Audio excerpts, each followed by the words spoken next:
Well, this course is called How to Think About Dubious Claims. And it's not clear that most people want to think about them, but if you do, hopefully I have something to tell you. Two themes I'm going to try to get across in this course. One has to do with the fact that why is it that smart people can be so stupid? And there are a lot of reasons. I'm a psychologist.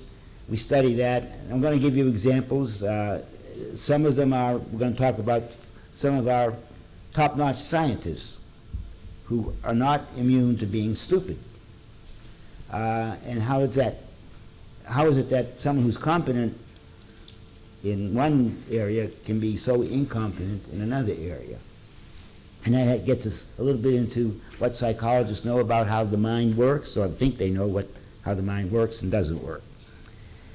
So that's one theme, is we're going to work on the psychology, why it is that being smart is no hindrance to being taken in, okay? And the other aspect of the other side of that coin is what to do about it. Assuming that you want to do something about it. You know, not all people want to have their world view shaken up or challenged at all, but in case you want to do something about it, you want to be able to think correctly about dubious claims, how can you do it? How can you overcome the various biases and heuristics that the cognitive system is prone to? So I will try to give you a framework, beginning lecture 4, I guess we'll do that. I will, and I've got the framework in the course guide that some of you have, and those of you who don't have it can get it online. And this is just one framework, but I hope it will be a framework that can help you override the natural tendency to be taken in. So let's begin. We're going to begin with, as you see up there on the screen there, the Geller effect. That's the cover of a book, actually. It was written by a man named Playfair. We can see that if I moved up a little bit. Uri Geller and Guy Lyon Playfair, one of Uri's great admirers and fans, and early in the days. By the way, how many here have heard of Uri Geller? Oh, most of you, not all, but one person didn't apparently.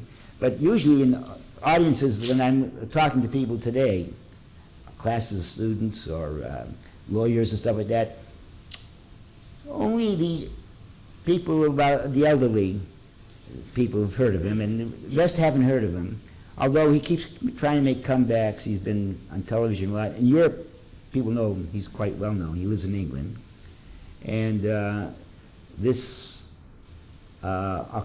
October, DJ was there as well, and I was there. We were at a special magic convention in Orlando, and it was very controversial, but the person putting on the magic convention had Uri Geller come and talk to us magicians, and he gave quite a stirring talk. Didn't say he was a trickster. He didn't say he wasn't. He plays it. He says he's no longer claims to be psychic. That doesn't mean he isn't psychic. He doesn't claim it because it's just controversial. So he now calls himself well, something like a performance artist or whatever you want to call it. So he plays it both sides. But anyways, this I first came across him in 1972, December of 1972. I got a phone call from Colonel Austin Kibler, who was then head of ARPA, the Advanced Research Projects Agency of the Defense Department. That's the Buck Rogers part of the Defense Department that was created by President Kennedy to deal with far-out stuff, futuristic, anything that is very challenging, on the borderline, or what have you. And Colonel Kibler, I knew because he was a psychologist as well. He was a colonel in the Air Force, but he was the acting director of ARPA. At that time, ARPA was working on what's called the ARPANET, among other things, which they contributed to the world and became the internet. So that gives you some context. But Kibler called me and said, Ray, I was grading exams at the University of Oregon, where I was a professor, and I'm retired from there now.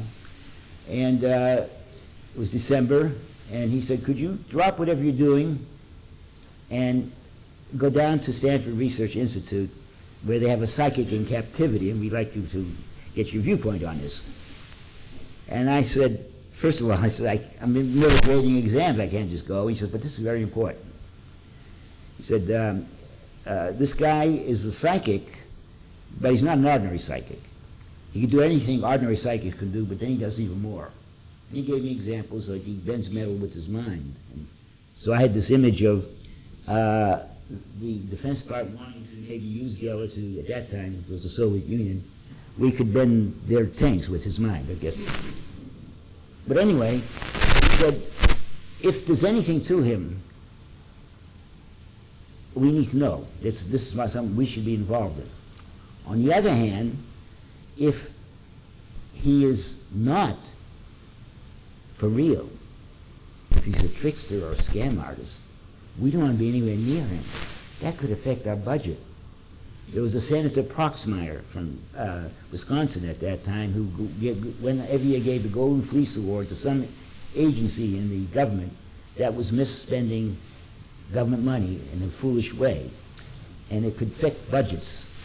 And they didn't want to, so the Defense Department didn't want to be near him. And they said, we're sending you down here because if he's a phony, you can detect him. We're also sending a parapsychologist because if he's real, it's going to take a parapsychologist to see if he's real, right?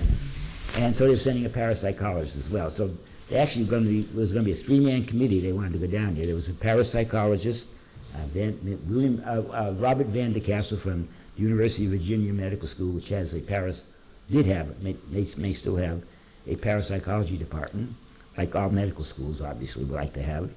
And there was me, and there was George Lawrence, who was representing ARPA.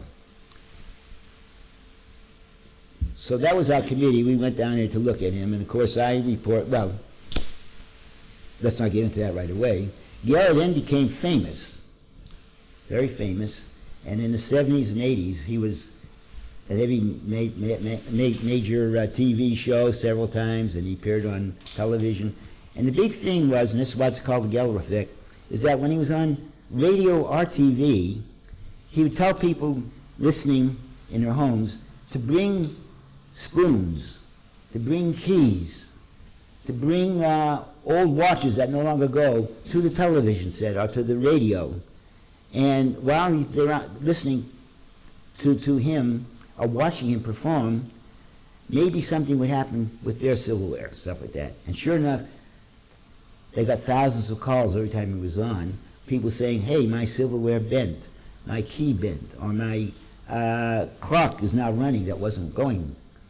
And Geller was very modest fellow, and he said, look, don't give me credit for it. It's you, the people out there. We all have the psychic powers. I am just a catalyst. And when you see me do it, it triggers it in you. So that's called the Geller effect. And I want to know how many people here, by the way, have actually bent metal with your mind. How many have done it? You succeeded? With your mind?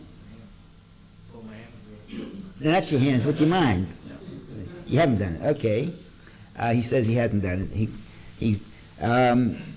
But how many have tried to do it, by the way? What do you do with your life? Okay, well. I was watching X-Men, and I played with that for a while. Magneto things. You try to move needles, okay. I'm going to have a couple of people up here who'll be willing to try it, at least for the moment, even though you're skeptics, and at least you'd be willing to. Would you be willing to try it? I'll try it. Wendy is your name? Yes. Okay. Well, I know these things, you know. Kathy, is your name Kathy? Yes. Right again. Okay, would you two come up here? Just, it's going to be harmless, I hope. And you're going to try to bend the key with your mind. Come over here. You come over here. Okay, you can stay over there. Okay, and I have here. Here, I guess we open this way. What do those look like? Keys, ordinary keys. Ordinary keys. Okay, how do you know they're ordinary? Yeah, actually, I got them. I've had them for the years. I've lots of them. I got them from the security department at the University of Oregon. Every once in a while, they go around and change the door locks and they rekey them. They take the old keys and they don't know what to do with them. So I grabbed a lot of them. Okay, and that's what they are. Now Geller says that if you're going to bend the key with your mind, you're going to put the force of your mind into that key. You have to pick a key that you have a feeling for. Now you have a big, big connection between you and the key. So I want you to pick a key that you have some feeling for. Okay, that. And pick it up and put it somewhere? Yeah, just pick it up, any key at all. Okay. I like that one. You like that one? Okay, take it, hold it in your hands. Okay. Like that. And what I want you to do is to, because I learned this the hard way, I never used to do this before, put some mark on it so you recognize that key again with the Sharpie, initials or your phone number, anything like that. Very good. Let it dry, okay, and good. And, okay, so now what I'm going to do, I'm going to show you what to do. I want you to hold the key in the Geller grip. Okay, yeah, the Geller grip like this. I call it the Geller grip. You hold it like that between these two fingers. Okay, hold it, stand so the audience can see it. Don't never put your back to the audience. Okay, all right. Now you're going to stroke it like this, just like that. Go ahead. That's it. Are you left-handed? No. Do you want me to hold it in my left hand and... Well, you can do it your way. It's okay. You do it your way. You do it whatever you feel comfortable. Okay, good. Okay. So you're going to stroke it this way, and as you're stroking it, I want you to think bend, bend, bend, okay? And if the circumstances are right, Geller says we all have this power, and he's a catalyst, I'm a catalyst, and so on. It should bend. Sometimes it takes several days, but and we don't have that much time. How are you doing there, Kathy? Well, let me see.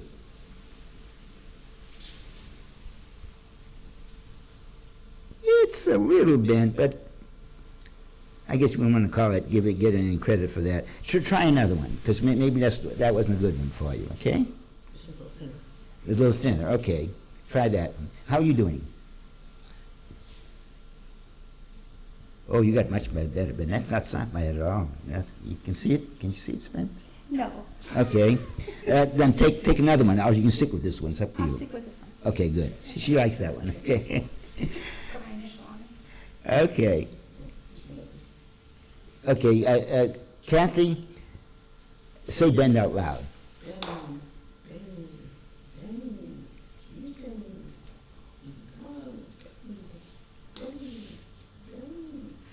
How you doing? Okay.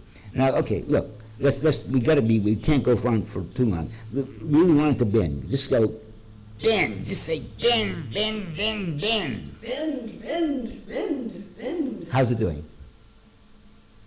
Very good. Okay, let's go back to your original one here, okay. Maybe I'm not a good bender. Okay. Which is your original one? Too skeptical. Okay, this is your original one? Is this your original one? Yeah. Okay. Let me do it. I'm gonna, because we're running out of time a little bit here. Stay here for a moment, because you got to be watch. Okay. Now, I'm getting the feeling it's bending a little bit. Okay. I think do you see it bending? Something's happening. It's hard to know whether it's really bending or it's just an illusion, right? Looks like an illusion. But it is bent some, right? It is bent, right? It's bent. Right? Yeah. And you can hand that around to people. It's not a big bend, but you can. And it's hard to bend on your own. But good. Now don't clap. It's the Geller effect. We all have it. Okay. Now I want you to do two things. Now you got a piece. I'll have a piece of paper, right? You may sit down if you want. Thank you very much for helping out.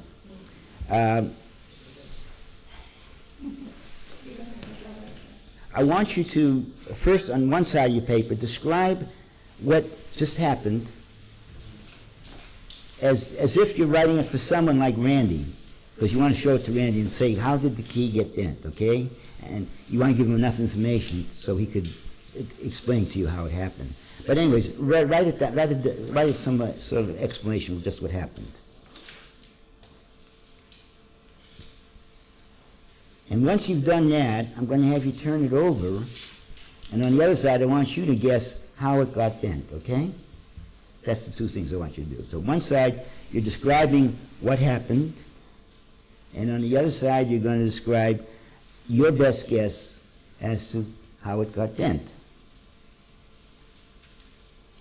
While they're doing that, I'll explain to you that I have done this since I visited Geller in 1972 at Stanford Research Institute, and since then, in my classes at Oregon and in talks I've given to lawyers associations and stuff like that, I've been doing basically this demonstration. I haven't done it for a long while, so I was a little rusty today, but over a number of years, 30 years maybe, I was doing this on a regular basis, and every time I collected the same information I'm collecting from you, I put it all on computers, I've analyzed it, and I've got, so I'll compare what you've done with what typical undergraduates or typical lawyers or typical people out there in the world who have witnessed the same thing that you just witnessed, how they explain it and what they described happened, and so on. Okay, while you're still doing that, I see people are still doing it. You're much more conscientious than a lot of people, my undergraduates. Let me say that what we're dealing with, in a way, we're dealing with testimony, observation, and the whole issue of data. Because the most important thing, the most important issue of all, if you're going to think about any kind of claim, is the issue of the quality of the information behind that claim. It's called the garbage in, the garbage out phenomenon. If you're starting with garbage, the best thinking in the world, the best logic, the best books in critical thinking are not going to help you at all. You're going to come out with garbage. So, unfortunately, many good books, excellent books in critical thinking teach you how to think critically about what you have. They don't spend much time telling you how to make sure what you have is worthwhile to think about. And so this demonstration, I hope, is trying to make home the point that the most important thing of all, if you're going to think at all about anything, is to make sure you're starting with good data. And good data is very, very hard to come across, okay? So anyone finished? Would someone be willing to tell me, to share what they've just written down with the rest of us? Anyone? Okay, what did you write? Ray had 2 stroke keys. He had 1 swapper key while he took the old one. Using the other one's key as misdirection, he used two keys together in his hands to break the bend. By holding the key by the teeth, the bend isn't apparent and can be teased out, as Ray says, bend. Thus, the illusion of him bending a key with his fingertips is made. Okay. Now, what did you say is you guess how it got bent? I just see the other side. Okay. I thought that was the same thing. Okay. Anyone else? I was fooled. You were fooled. Okay. That's all right. And I, Even though I was crude, I didn't do it. I didn't do it very well. There's a reason why I didn't do it well, but that's okay. But you still were fooled anyway, right? And don't be bad. Don't feel bad about being fooled, because some people know what to look for, and some people don't know. If you don't know what to look for, then you don't have a ghost of a chance, even if the demonstration is not well done. Kathy, what did you say? since I didn't work, I might have to do, but I conjectured from fingers and the fact that you're pressing on one end, and also when you were doing it, you gradually moved your hand down so that the key changed angles, even though you were still holding on to it. I'm doing this, you mean? Yeah, and that one point, and because you're. It softened up at one point? Yeah. Okay. Your heat, and because you're pressing only in one direction, eventually it may decide to go that way. Spectre works better with spoons than keys. Okay. Now, you're getting different ideas about, she wants to be skeptical, but yet she's talking about the key softening, all right? Okay. And it's, well, I'm going to go through several explanations that I got. As I said, I've got hundreds of them, and I've sorted through them, and I will go through some of them. But first thing I want to do is now go through a reconstruction of what I actually did, and why I did it this way. And I just wanted to have something to deal with the problem you have in making observations, especially when the observations aren't planned. Now, you knew ahead of time we were going to do some key bending. But a lot of times when Geller's doing stuff, he never says in it ahead of time. The most important thing about Geller, he's not a typical magician. Geller doesn't say, I'm going to bend this key, or do something like that. That's almost never what he does. He's an opportunist. He is always looking around the room. He knows where everyone is, what they're looking at. And he even rearranges people many times. He has complete control. And if he doesn't think he can get away with something, someone might be able to see what he's actually doing, he won't do that. But he's always ready to bend the key, to bend the spoon, or to do something else, depending on what he thinks he can get away with at that moment. So he himself doesn't know ahead of time what he's going to do. Magicians do know what they're going to do. They have a plot and they do it, even though it looks like impromptu, but magicians always have a plot when they do this stuff. But Geller is an opportunist. Now, what he's maximizing there is he's making sure that you don't have good data. Because if you think about it, what should you describe here when I ask you to describe this? There's an infinite number of things you can do.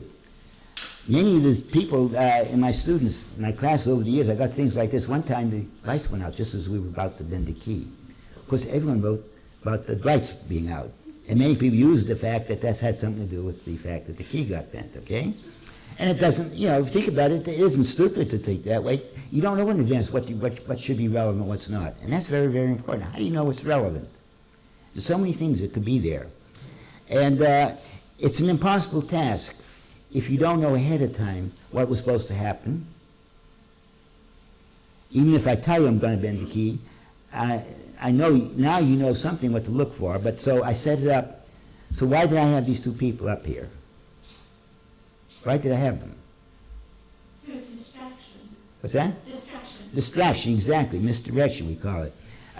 They weren't going to bend the key. If they did, that would amaze me. I did have it happen one time. Someone did, my key is bent. And that's another story. It turned out the key had been bent ahead of time. We didn't know about it. But I don't expect them to bend the key. As I said, I would be amazed if they did. But I'm having them up here because I want to distract you. I need a maximum distraction because I've already announced I'm going to bend the key, which means I give you an advantage over Geller. Geller's doesn't even say I'm going to bend the key. You don't know what he's going to do. And I want to have some distraction. So I got this misdirection between them. Now, the reason I have a marker, by the way, I used to do it without anyone marking a key, and the most common explanation was that I switched the keys. By the way, which is a good thing to do. But I wanted to eliminate that possibility, so that's why I have them sign the keys. Even so, I get a certain number of people still insist that I switch the keys. Then I go through a lot of stuff to now I didn't do it too well here. I got the problem here because I picked the wrong key maybe. Most people over the years almost never mention the fact that I had a key in my hand when I took your key. He noticed it because I was pretty crude about it. But almost never. I can tell you thousands of people now I have on my computer baseline. No one ever mentions that I had a key in my hand. When I do it right, and in synchrony, I have her, she has her key, I have to show them how to bend it. I show them the yellow grip, and I do this. This now is invisible in one sense because it's a normal thing we can do. It's natural. If I'm going to show them how to do it, I have to have a key in my hand, right? then I should just casually leave the key there like this, not make a big deal about it. So, and so no one ever mentions I had a key in my hand. Okay, now it's very important to have a key in my hand. I have the right kind of a key. I picked the wrong key a little bit, so it made it a little tougher. I pick a key, I make sure I got some keys that have a notch, you know, a hole in it, like this. Right around the hole like that, this one would not be too good, okay? This one would not be too good. I want one that whatever keys they have, I can, because I don't have psychic powers, I want to take advantage of what Archimedes found out about called leverage. If I stick it in there, even the toughest key, which is a little bit like this, remember one time I said you wanted to bend it, I just squeeze, and anyone can bend the key that way. Anyone. Everyone here, I guarantee you, can bend a key. Some is a little harder, but almost any key you can bend this way and get a good bend in it. For example, let me show you. This is a tough key here, but let me show you. I'll squeeze like this. And look at that. That's a tough key. Try to unbend it with your hand, you see, and you can hand it up. But with this leverage, taking advantage of leverage, you can bend any key that way, okay? There are lots of other ways to bend keys, but this is the way I do it for this demonstration. But no one ever mentions, that's the key thing. Well, I call this lecture Keys to Critical Thinking, by the way. Okay, but anyway, but no one ever mentions that because I've structured it so that they're not going to pay attention to that. They've got a lot of other things to worry about, right? And so I have that, so at the right time now, I've got the key bent. Where did I put it? Here it is, okay. It's bent. The worst thing to do now is to immediately show I got a bent key. It's too close to when it was here in my hand. So we use, this is well known among magicians, but also others. I'm going to stretch out the fact, I'm going to change when it's supposed to be bent. This is how I was able to get Kathy and Wendy rather on it too. It's really bent now, but I'm not going to show it back. I'm going to handle it as if it's not bent. And I said, well, we can't go on too long, so I'm going to do it myself. And I'm flipping here. They don't know for sure whether it's just flipping up and down. In fact, they're not sure anything's happening here, okay? But gradually I'm letting it slip out. You look at it, it's a pretty good illusion. Looks like it's rubbery now a little bit. But still, they're not sure that it's bent. That's fine. But then at one point I get to the point when it's really, you know, I show it like that, and it's pretty clearly bent. Now you can hand it out, and they can't unbend it by themselves, and that's a miracle in a way. So this is the reconstruction of what I did. But it's very, let me show you now from people who aren't from the past, from former students, stuff, who witnessed the same demonstration you saw. I was much more practiced in those days, but let me show you. You got this? Oh, you have it here. Okay, this is student number 51, let's call him. Okay. My guess is that he used a higher level of thinking and used more capacity of his mind, not strength, to bend the key, okay? Would you say that's a paranormal explanation or what? But it's Definitely the superstitious. What's that? Definitely superstitious. Okay. Some students, this is the description now, this is what they testified. Some students went to the front of the class and were asked to bend the key, not with strength, but with their mind, like Ella did. At first, nothing happened to either of the keys, so the students switched keys and tried again. This failed also, so Professor Hyman tried and then bent. He passed it around, and sure enough, it was bent. Okay, that's their description. Pretty good description in some ways. Notice that they did mention this, and most of the people don't mention this, by the way, that they failed on the first one, and then I had them take another key. They don't mention that at all, most people. Is that crucial? But people don't know what they should or should not include. Lots of things. As I said, sometimes the lights went out. One time the bell rang, and a lot of students put the bell ringing in there is important. And okay, the prof asked for volunteers. They each labeled a key. Okay, not everyone mentions labeling. And tried to bend it with their minds. Looked like they held it from the wider end in their left hand and stroked it with a finger, willing it to bend. They then got to try it with a different key. When it didn't work for either of them, the prof asked for a key from the female volunteer that had a better feeling to it. He then bent the key by stroking it and asked the two volunteers to unbend it. They couldn't. That's a pretty good description of what happened, in a sense. But people vary what they include and don't include. Okay, at first I simply couldn't believe that this could work. But once I saw the concentration that you, Mr. Hyman, used, I did actually believe it. I feel the two volunteers walked up there with a negative state of mind, not actually believing it was possible. That's why I feel they failed. I believe in concentration. Believing something indeed will happen. You had that strong concentration and positive attitude that was obviously needed to make the key bend. I got a lot of that like that. I'm giving you just some typical ones which I made, but as I said, I got hundreds and hundreds of these. Okay, now this is where I'm not, because I got the reputation among my colleagues as Hot Hands Hyman. This is from the kind of reason I got it. Possibly the heat produced by the way of kinetic energy of the finger stroking the metal key could soften the metal enough for the key to bend. It is true that when many metals are heated, they bend into a shape non-particular or dissimilar to their original shape. By the way, some of this is true, you know. A thermostat is a good example, and so on. So you get this mixture of gobbledygook and real science, sometimes they throw in there. Now, it turns out that most of the students I show it to, they're college students, stuff like that, they know I'm a skeptic, and this is a course on critical thinking, and I'm teaching it. And the lawyers also know I'm a skeptic.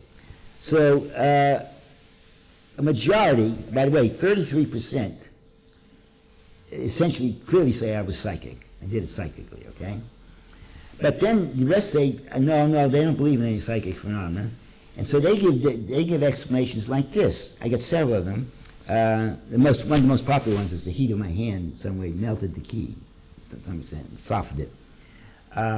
But another one where people who say they're skeptics and they want to give a naturalistic explanation is that Professor Hyman studied martial arts. He's a student of martial arts. And he knows exactly how to put the power into the weak part of the key so it will bend. These are people thinking they're giving a scientific, naturalistic explanation. Okay, and that's quite common. So you get a lot of people who say they're skeptics or scientific who have no sense of science, because unfortunately this is the general state of almost all our college students today. They don't know any science, and it's getting worse. But anyway, so you get a lot of that as well. The big point is that for our purposes, this shows the importance of having scientific observation. What do we mean by scientific observation?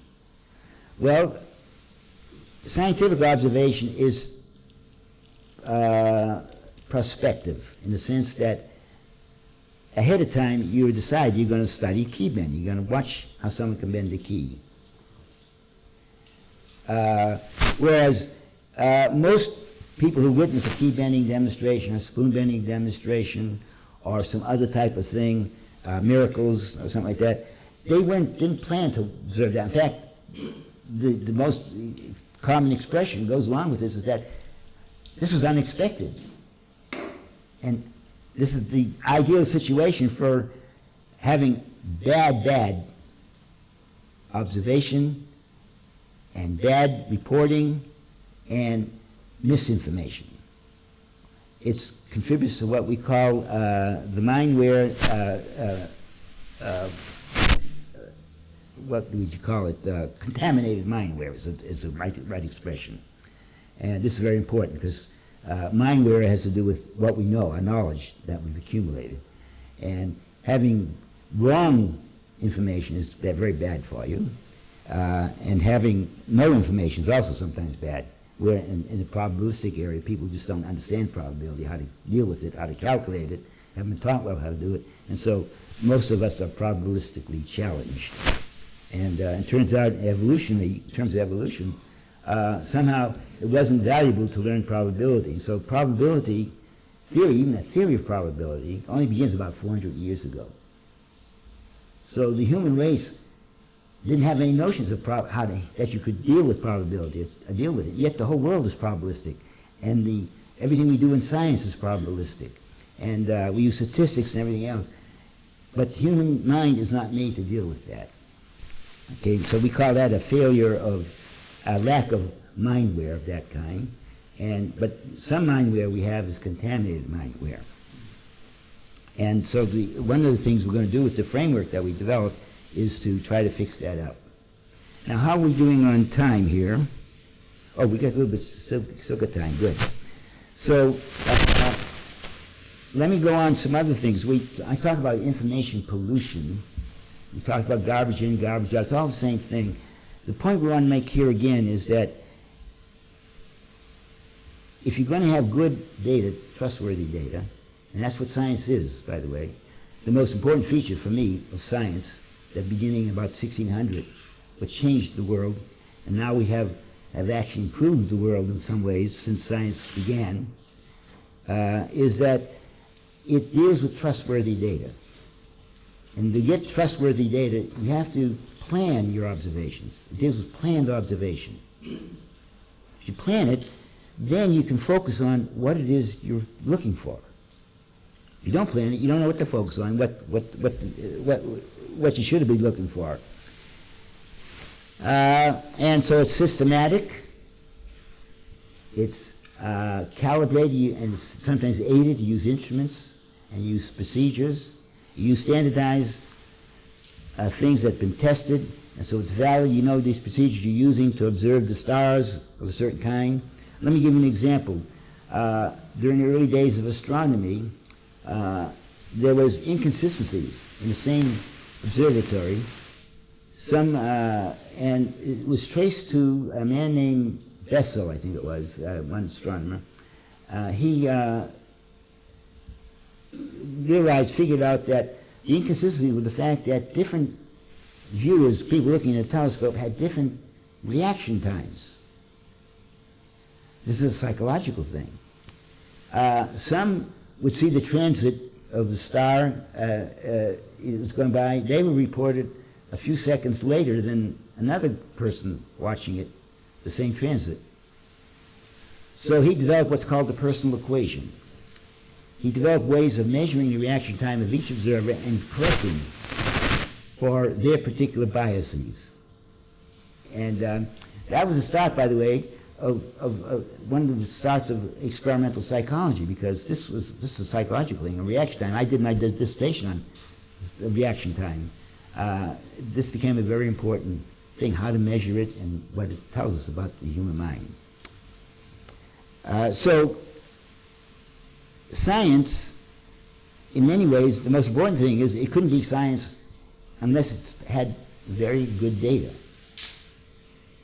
And the more we can work at getting data that fulfills those functions, the more we can trust it and think about it. The less we think about it, and I'm going to give you an example now, we're going to go into that in the next lecture. Let's see, when did we start? I got 13 minutes, okay, good. Okay, so I'm going to move on to this, which is like a beginning, getting ready for the next set of lectures, the next lecture. Okay, here's something I got from a book by Jonathan Evans. He's a psychologist who spent his career studying human reasoning and the biases in human reasoning, especially with logical problems and stuff like that. Okay, it is beginning. Okay, that's the topic. Good. So, from a book he wrote on hypothetical thinking, dual processes in reasoning and judgment, he begins this way. He says, "It is evident that the human species is highly intelligent and well adapted. Some of our intelligence we clearly share with many other animals. We have well-developed visual and perceptual systems, complex motor skills, and the ability to learn in many ways to adapt to the environment around us. We also seem to be smart in ways that other creatures are not. We have a language system that is complex and sophisticated in its ability both to represent knowledge and to communicate with other humans. We study and attempt to understand a multitude of subjects, including our own history and that of the universe. We have derived systems of mathematics and logic. We design and build a huge range of structures and artifacts. We have constructed and mostly live our lives within highly complex economic and social structures. All of these distinctly human things imply an extraordinary ability to reason, entertain hypotheses, and make decisions based upon complex mental simulations of future possibilities. I will use the term hypothetical thinking as a catch-all phrase for thought of this kind. Well, in this course, I'm going to give you a framework based on hypothetical thinking. But we're great. Look at us. Aren't we wonderful? He catches himself in the next paragraph. Because this is the paradox. You know, you can look at the marvelous things that the human brain can do that no other creature can do. And you list them and they sound fantastic. But then he says, it is equally apparent that evidence of human error and fallibility surrounds us.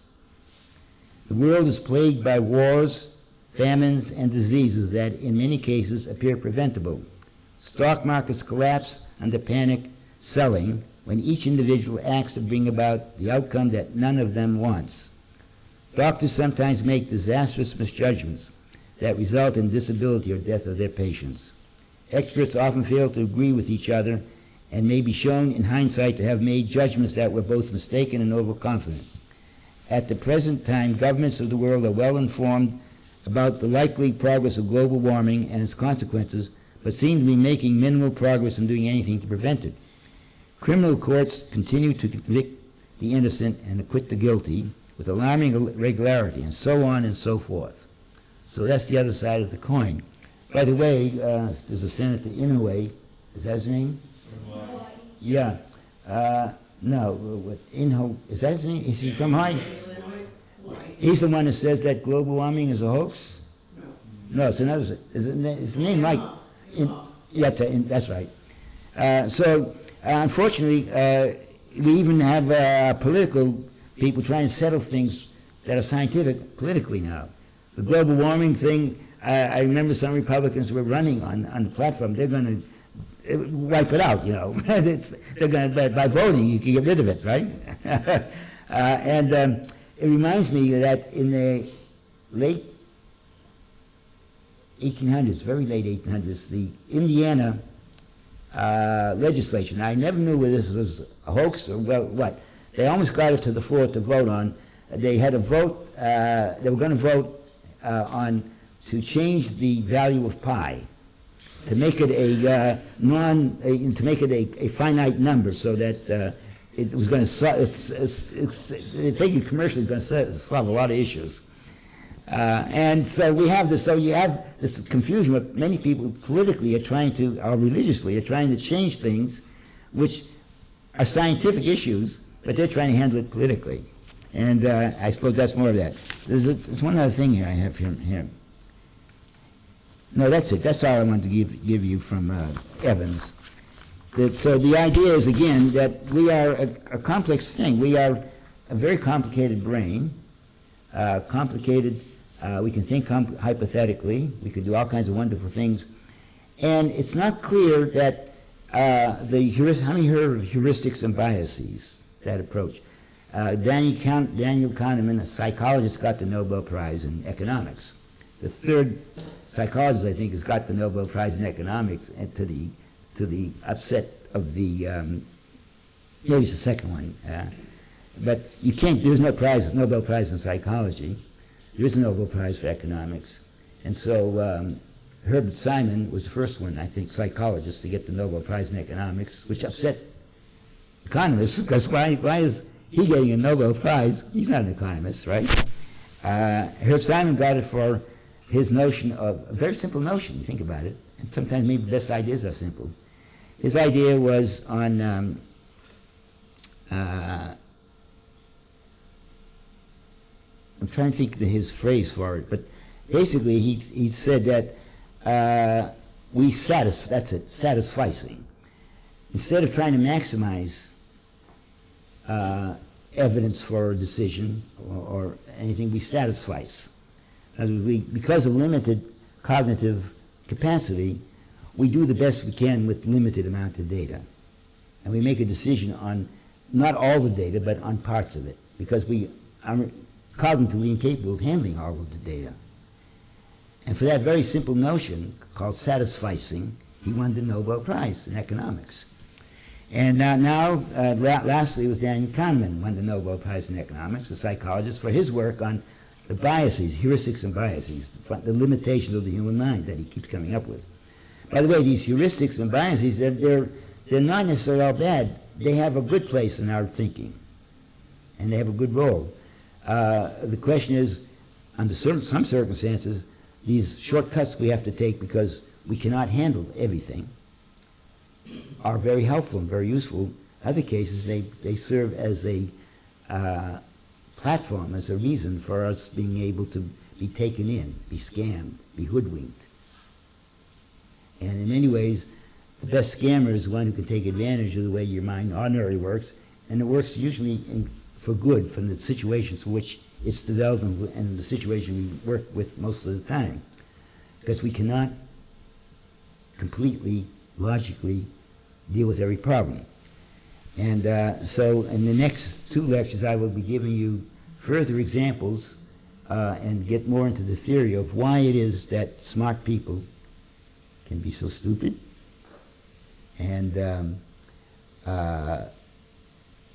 why scientists especially, some of the best scientists, have gone badly astray when they step a little bit outside of their area of expertise. Now we get to expertise itself, the word expertise. Expertise involves what's called automatic thinking, the autonomous mind. You really don't consciously think. You just do it. It just comes to you. And we were talking at lunch, I think Ed and DJ and I were talking at lunch about some of this. And the example I think Ed brought up was that that some people who work in both in in Denmark or, what's that? England and France. They drive on different sides of the road. So if you're a native of France and you go to England, you drive on one side of the road, and you go back to France, you drive on the other side of the road. But if you're a Frenchman and grew up in France and you're doing this thing, in France, it's automatic what you're doing. You don't have to worry or think about it. When you go to England, which is not where you grew up, you still can drive okay, but you have to think about it and you consciously be aware of that. And that kind of thinking is not autonomous thinking. And unfortunately, if you're doing that kind of thinking, your mind doesn't have that kind of thinking. That's what we call system 2 thinking. It's a slow kind of thinking. Can only deal with one object at a time. It's serial thinking, and it's very costly. It takes a lot of effort to think that way. And as a result, we are what's called cognitive misers. We don't like to deploy that kind of thinking very often because it's very costly. So if you're driving a car, like when you first learn to drive a car, you can't pay attention to almost anything else. You have to pay attention to what you're doing and how to move the clutch and everything else. After years of doing this, this is automatic. It's not part of your conscious thinking. You can do all kinds of stuff, including I see people combing their hair and eating their lunch while they're driving, and on the highways here, it's kind of frightening. And of course, they're doing their texting and everything else. We know that they really can't multitask like that. What they're doing is they're switching back and forth. But because you can automate a lot of things, and driving is something that's automated, it's now part of your unconscious mind or your system 1 type of thinking. And that kind of thinking is cheap, relatively cheap. It's not very costly to the human system. It doesn't take up any of our conscious resources. And it's good that we do a lot of that, but it's very context dependent. So that a doctor who's an expert in his or her specialty does rely on a lot of automatic judgments because they have a fixed matrix of things they're dealing with. That same doctor, stepping outside of that matrix of where they're usually applying this kind of judgment, oftentimes is still going to use an intuitive type of judgment, and it's not relevant in a new situation. And in those conditions, they can get into an awful lot of trouble. And that's why a lot of medical doctors are among the biggest supporters of paranormal type stuff as well. You find medical people with MDs who are also doing homeopathic stuff. You find people with MDs who talk about allopathic, complementary medicine and alternative ways, as if there's an alternative to the right way, right? We're going to come out across examples of scientists who also,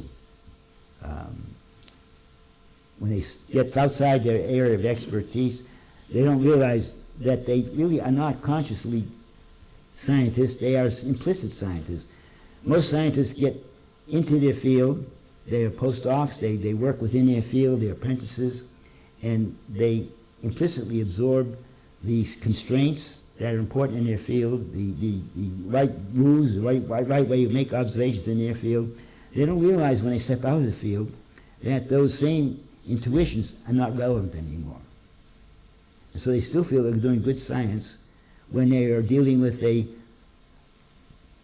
medium who claims to be talking to the dead, like Gary Schwartz, who claims he has good degrees. He has his PhD from Harvard, he taught in Yale, he has hundreds of professional papers on the brain and stuff like that.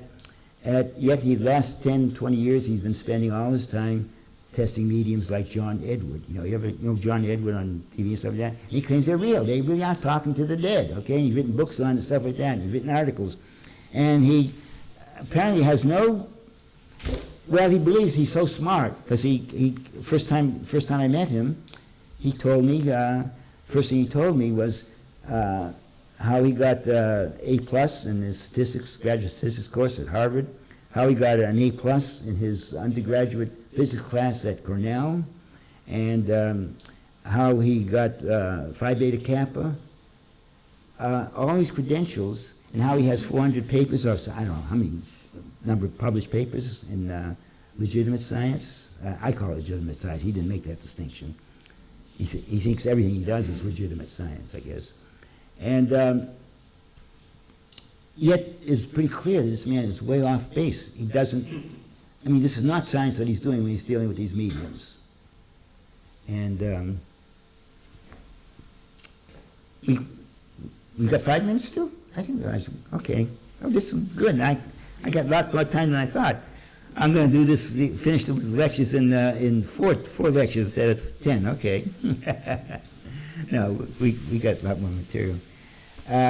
Okay, so let me go on then to, Or if you're done. what's that? If you're done 5 minutes early, that's also fine. Okay, I think we could be, because it's a good place to stop here, because I want to begin on the next segment, actually, and I think this is a good place to stop. Unless anyone has any questions. Yes, Kathy? On the key bending, one reason why I gave my thing was, do people at home ever say that their spoons or keys actually bent? I mean, I was trying to think of some rationale why somebody sitting at home it would work. Okay, Kathy is asking why someone at home, why their keys would bend. I mean, the question is, did it? And the question is, why do you get all these reports of bending keys from people? And you do. Every time Geller's been on TV, hundreds of people call in. Randy has done it also similar, and people call in as well. So it's easy to get people to call in. Now, why are they calling in? Well, let me give you an example of what happened to me one time. I was giving a talk. I was at a medical doctor at Stanford Medical Center called me down at the time of Geller. They had Geller and the people studying Geller at SRI talk to them, and they decided to show some balance. They'd have me come that next week. So I came next week and talked to them, and I was feeling a hostile crowd. They were all Geller. They were into Geller now. Geller was their hero, and who am I? I'm coming to put him down. So I was up there, and all during my talk, there was some fellow in the back there yelling at me all the time. He kept interrupting and saying, "Here, bend my key if you're such a great man, bend my key." And I says, well, wait a minute. I don't claim to be able to bend keys. It's Geller who can bend keys. And anyway, wait till afterwards. I'm giving my talk here. And so he kept yelling at me, and I said, okay. I want to do something to shut him up for a little while. And I said, okay, I'll try, give it a try. Don't guarantee anything. I'm standing here, he's right back of the room. I said, I'm going to concentrate. And I concentrated, and I said, bend. And suddenly the guy changed, his face was turned ashen white, and he says, it's bent. You did it. And I was a sudden hero suddenly now. I was no longer, I replaced Geller in their eyes of everyone else. Everyone wanted my autograph, and they were shaking. It was an unbelievable scene, you know. I had bent the guy key. Well, I didn't know what was going on. And so I went up to him afterwards. Fortunately, he was still around. You know, after it was a long question and answer session, and I now was a hero to everyone. They want my autograph even and everything. I bent this guy's key, apparently, from a distance even. So I went up to him, and I says, can I see your key? And he brought out the key, and I couldn't tell whether it was bent or not, you know. I says, it's hard to, I had to put it on a table, and I put it on a table, sure enough, you can see it was a little bit of a bend there, you know, if you look at it, it was little, but it's very barely. I says, you sure it wasn't bent beforehand? He says, oh yes, but not that much. And since then I tried this trick also, where I would come to people's homes after I met Geller and saw him do the spoon bending and stuff like that. A few times I'd be invited to someone's home for dinner or something like that. I'd come in the door, front door, I say, wait a minute. I says, you know, I hope you don't mind, but I'm going to see if I can bend some of your cutlery. And I would say, I'm at the door, I haven't even come in, and I concentrate. I hope you don't mind. I said, go to the kitchen. Almost about 70% of the time they'd come back and say, you did it. Well, now if you go, try it yourself. Go into someone's house and go through the cutlery. You'll find at least one or two bent, you know, that the people just don't notice. So there's things like that going on. How about the spoons? That seems like- Okay, the spoons, okay. Yeah, we do leverage as easily on those. Well, spoons, but spoons are wonderful instruments. They're much easier to bend than you think. Depends on the spoon, of course, but keys are harder to bend, by the way, but you still can bend keys with leverage and other tricks. Randy's favorite way, and Geller's also, when he's in a chair like you're sitting in, you can shove the key into, I think, between the, no, that's not, some of those chairs are like that. Can you put it in here? Yeah, you can put it in, no, you can't. But some chairs like that, you can get the key in between the frame and the seat. And while you're just moving up like that, it bends very easily. It's another leverage type of thing. That's one of Randy's favorites. I remember seeing Randy do that lots of times. But Geller does it that way too. You just quickly, as you're trying to bend the key and nothing's happening, and suddenly you adjust the chair a little bit, I got it bent now. And you can now pretend that you go through that thing, you pretend, and eventually you show it bent, of course. Magicians are gonna love that, right? No, well, that's okay. Magicians didn't invent this. It was done. And magicians have so many ways of bending the key. You know, Geller's a very smart guy. Remember that he gave his talk there. He said, "Now you people have bent spoons." By the way, Geller actually bent spoons for us in front of the magicians. He says, "Now you guys do it." The implication was he does it for real. But you guys do it in complicated ways. Have wonderful ways of doing it. You know, in ways I never thought of doing it. You know, you have 100 ways you do it. I just keep it simple, he says, and that's. And then he did it for us. Is he that self-deluded? I mean, What's that? Is he that self-deluded? Does he really believe that? Oh, no. Geller is not sub-deluded. No way about it. He knows exactly what he's doing. But okay, we're talking about, unfortunately, many things. By the way, when I got these keys, some of them were already bent. You know? So you don't notice it sometimes, so you're looking for it. So that's one thing. More common thing is with the watch bending. Geller is famous for the broken watches. They haven't run for years. And he picks them up in his hand, holds them for a while, and then they begin going again. Okay, so we're finished. Well, to tell you this, and my friend Jerry Anderson and I were on the television show, which you can find on YouTube, but still, it was 1975, we were on a television show on Geller, because Geller was supposed to be on the show with us. He refused to be on the show with me. So They had a separate show, Geller, then we went on and we duplicated. And we brought broken watches we got from a jeweler, a whole batch of broken watches. We put them on a table, and we had the host pick up any watch he wanted and concentrate for a while, hold in his hand and concentrate, and we got half of them going again. And it's just a natural thing. Like the heat of your hand oftentimes will get a broken watch with the mainspring, the old-fashioned watches have mainsprings, and you can get it going quite a while. And so a lot of it's just natural things. Then people just will say things like that. I used to do mind reading type demonstrations to make money, not that I believe it, but I used to do it. And I did for 6 years. I was a professional mentalist, as they call it. And a lot of times I got secretly had to get what people wrote down on a piece of paper. I get to read it. And what people have lousy writers many times. I couldn't read what they said. So the nice thing about being a mentalist is you can, okay, don't do it, but every once in a while I would just make up something. And 90% of the time, people say, you're right on. Now, I couldn't be right on. I think in those cases, these people didn't want me to be wrong, or didn't want to embarrass me on themselves by my being wrong, so something like that. So people will lie, I think, as far as I know. Because I've learned to stand in front of audiences sometimes and not get any secret information, but just give them readings. And sometimes say some very concrete facts. And many times they just go along with it. You just say, yeah, you're right. Okay. That's the end of it. Okay. Thank you.